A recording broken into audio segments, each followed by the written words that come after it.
Donc bonjour à tous. Donc je vais vous parler des chocs de la Ligue 1 de ce week-end. Donc il y en a eu 4, il y en a eu 4, ouais. Mais je vais surtout vous en parler de 3 en fait. Donc il y a eu PSG Saint-Étienne, il y a eu Lyon contre Bordeaux, il y a eu Lille contre Monaco et à Marseille contre Nice. Donc je vais parler de tous ces chocs, sauf celui de Monaco-Lille, vu que le résultat parle lui-même.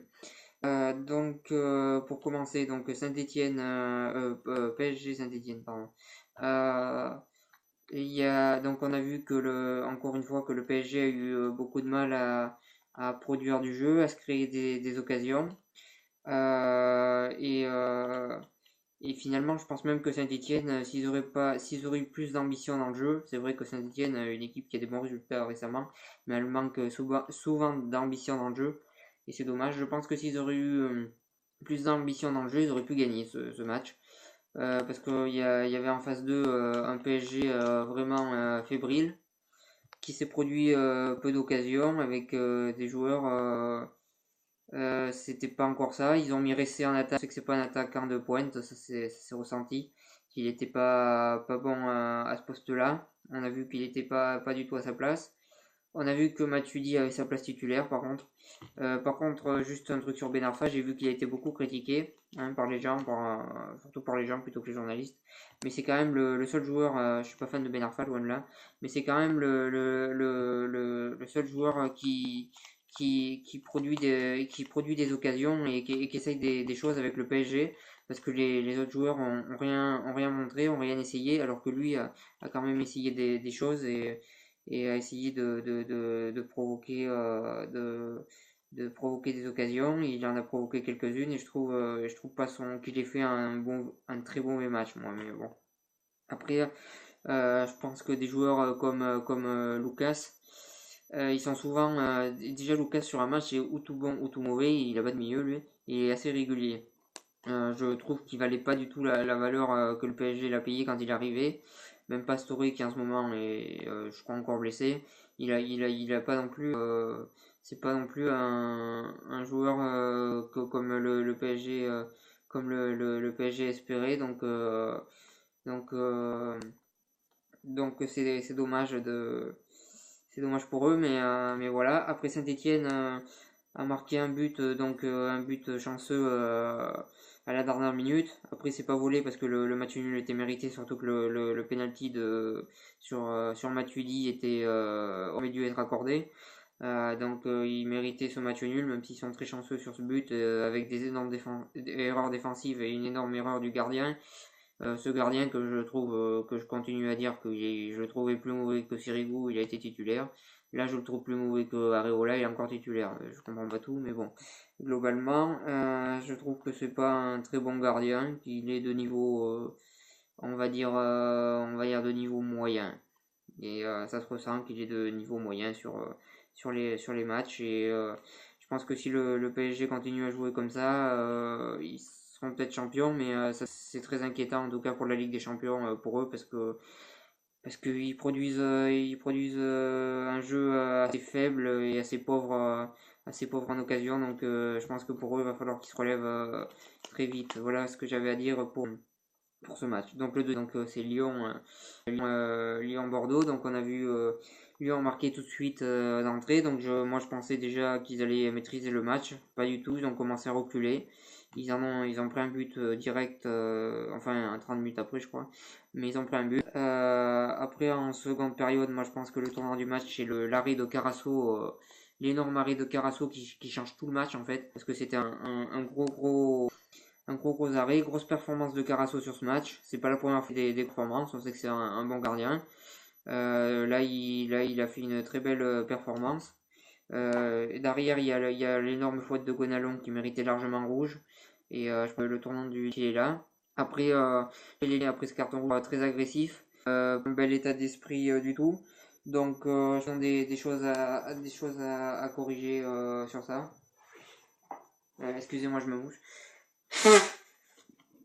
Je pense qu'ils ont des choses à corriger sur ça, donc des choses à corriger lyonnais. Après, c'est offensivement, les problèmes sont quand même défensifs. Et moi, je pense que l'absence de Umtiti qui est parti à Barcelone leur fait beaucoup de mal parce que c'était un très bon défenseur et qu'ils ont du mal à pallier son absence parce qu'il y a des vrais problèmes défensifs à Lyon. Offensif, il n'y en a pas tellement, moi je trouve, mais défensif, il y a beaucoup de problèmes. Euh, on avait vu le dernier match que Nkoulou était pas encore au top face à Dijon. Et puis on voit aussi ils font jouer Morel qui quand même pas que je trouvais pas bon, pas très bon à l'OM et que je trouve toujours pas bon. Enfin, c'est vrai qu'il se bat sur le terrain, mais ça reste un joueur moyen.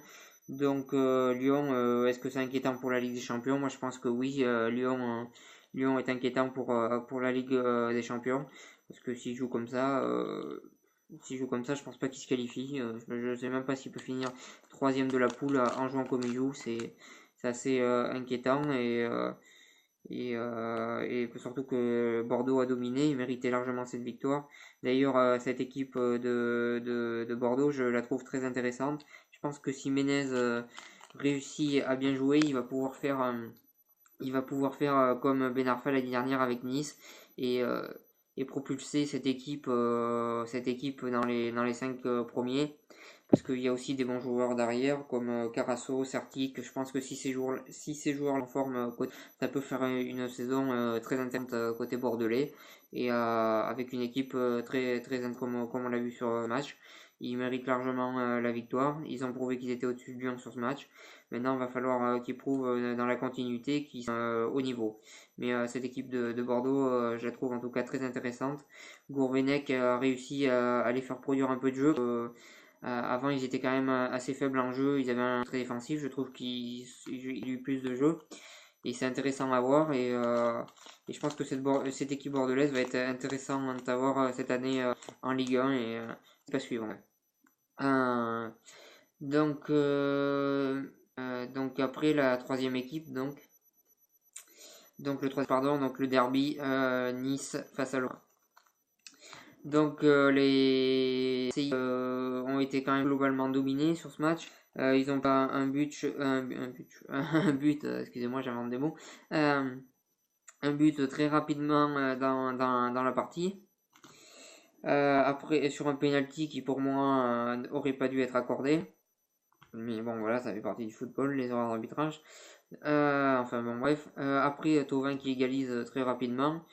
Un match assez passionnant à regarder, avec beaucoup de suspense.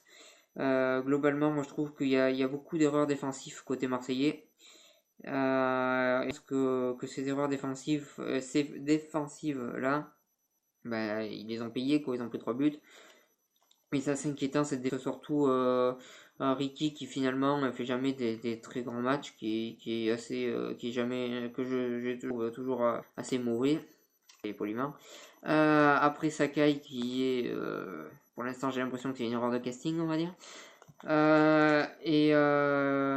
Quel est le troisième défenseur que j'avais envie de parler? Déjà je me rappelle même plus. Oui Doria qui est, ouais, pour l'instant il est moyen, mais c'est pas le plus mauvais. Pelé que je trouve que des fois il fait des très grands matchs, mais après ça il fait des matchs complètement loupés. Là hier c'était plutôt le match complètement loupé. Défensivement, donc côté Marseillais, c'est très inquiétant parce qu'ils prennent beaucoup de. Même contre Guingamp, je l'avais déjà remarqué ça. Et, euh, et défensivement, je trouve l'OM très inquiétant. Après, par contre, je pense que ça va. Je pense que Gomis la panthère noire est de retour. Là, c'est officiel, là, je pense.